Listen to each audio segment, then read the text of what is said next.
Hello students, myself Professor Ankur. I welcome everyone for the GATE theory session on analog circuits. Today we are going to cover an important topic from BJT, that is transistor as a switch and common base and common collector amplifier using BJT. This is our 8th session on the BJT theory part. So let's start with the session now.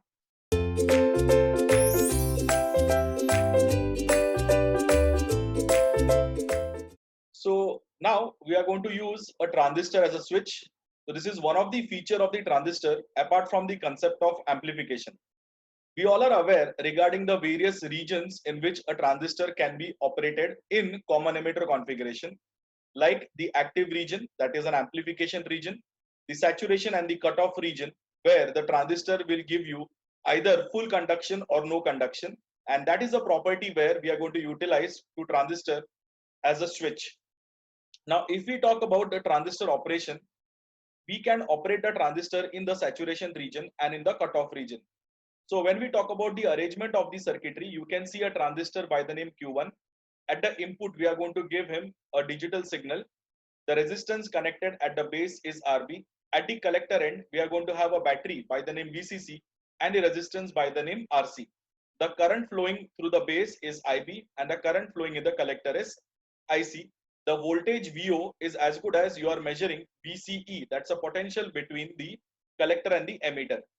Now, whenever we talk about the operation, we can operate the device with respect to two levels, that is logic 1 and logic 0. So suppose if I give the signal as logic 0 and I'm considering the level as 0 volt. Under this situation, the transistor will be in the off state because the base emitter junction will not be forward bias. And that's the reason the collector current of the device will go to 0. If the collector current goes to the 0, automatically the VO point will get shorted to VCC. So it is as good as we are going to get a very high output for a very low logic 0 input. So it is as good as when you give input 0, the output is going to be as good as VCC. Now, when we talk about logic 1 as an input, so that's a positive voltage being applied to the base of the transistor. And because of this, the transistor will be forward biased. And since the transistor will be biased due to the impact of saturation, you will find maximum possible current flowing in the circuitry. So the IC value will go to its max value, that is called as IC sat. So under this situation, the VCE will go to its minimum value, normally defined as VC sat. Under ideal situation, the value of VC sat is considered as 0, and under practical situation, the value of VC sat is considered as 0.2 or 0.3 volt. So automatically you are going to get a very low output. So what has happened here, that when you give the logic 1 as an input, you will find a transistor will work like a closed switch and the output node VO will almost go to a zero potential level. So this is the way of using a transistor either in the saturation region or in the cutoff region. So you can see the load line characteristics on the right, which is basically IC versus VC graph. So you can see the value of VC max can go till the value of VCC, and the IC max will go to the value of IC sat, which will be VCC by RC. And both these points are lying in their respective saturation region and cutoff region. So in the cutoff region, you are finding the effect of VC equal to VCC, and in the saturation region, you are finding the point IC is equal to IC sat, which is VCC by RC. So this is the basic fundamental logic of using a transistor as a switch.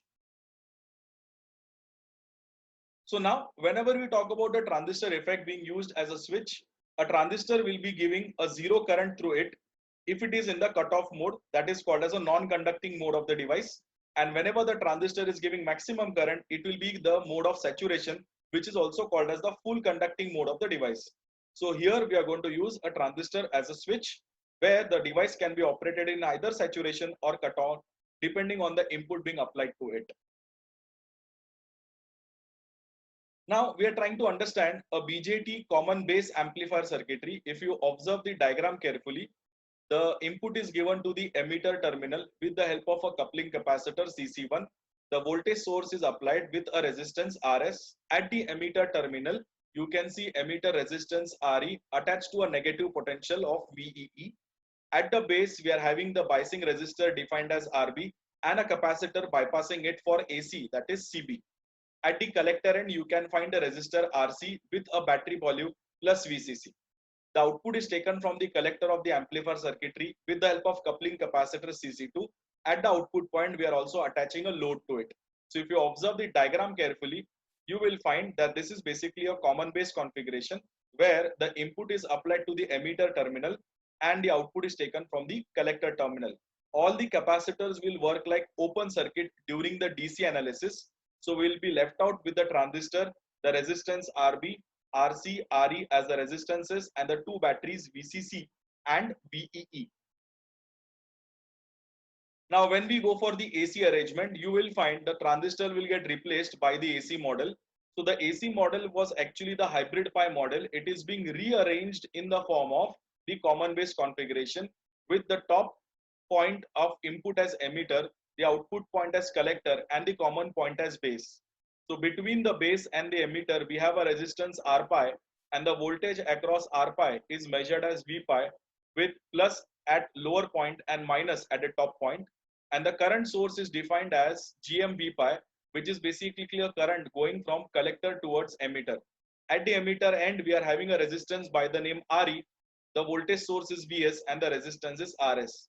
And at the collector end, that is our output pin, the resistances are Rc and RL. So now when you see the input impedance at the emitter point, between the emitter point and the ground, the measured value will be R pi divided by 1 plus beta. That will be the value of emitter impedance.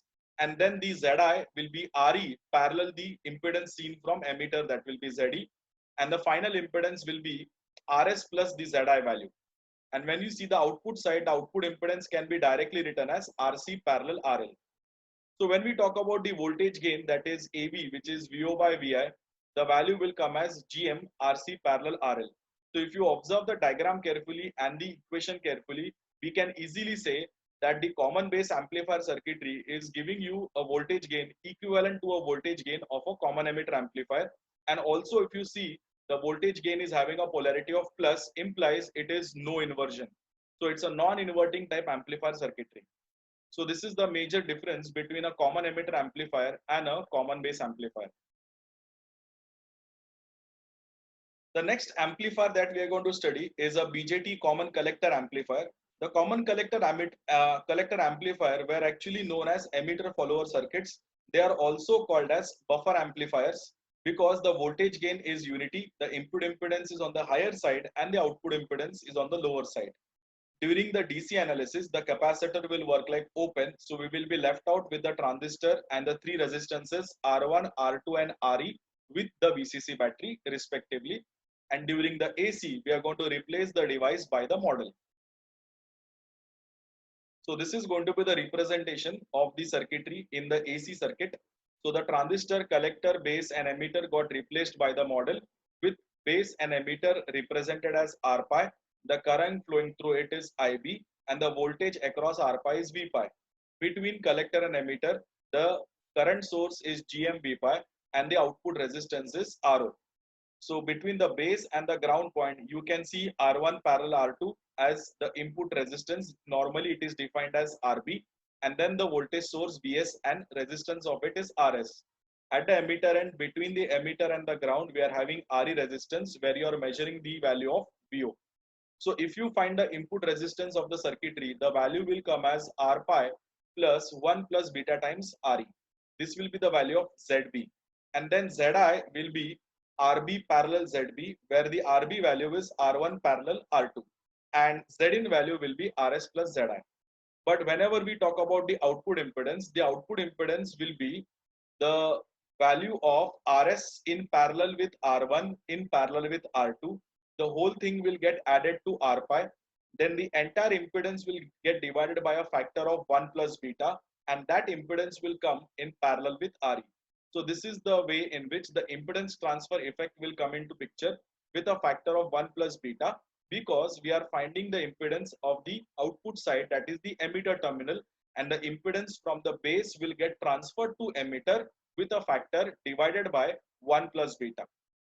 The small signal voltage gain AV, which is going to be VO by VI, the VO value is the drop across RE, and the input for the amplifier is going to be the IB into the impedance of the base, that is going to be ZB, that will be R pi plus 1 plus beta times RE.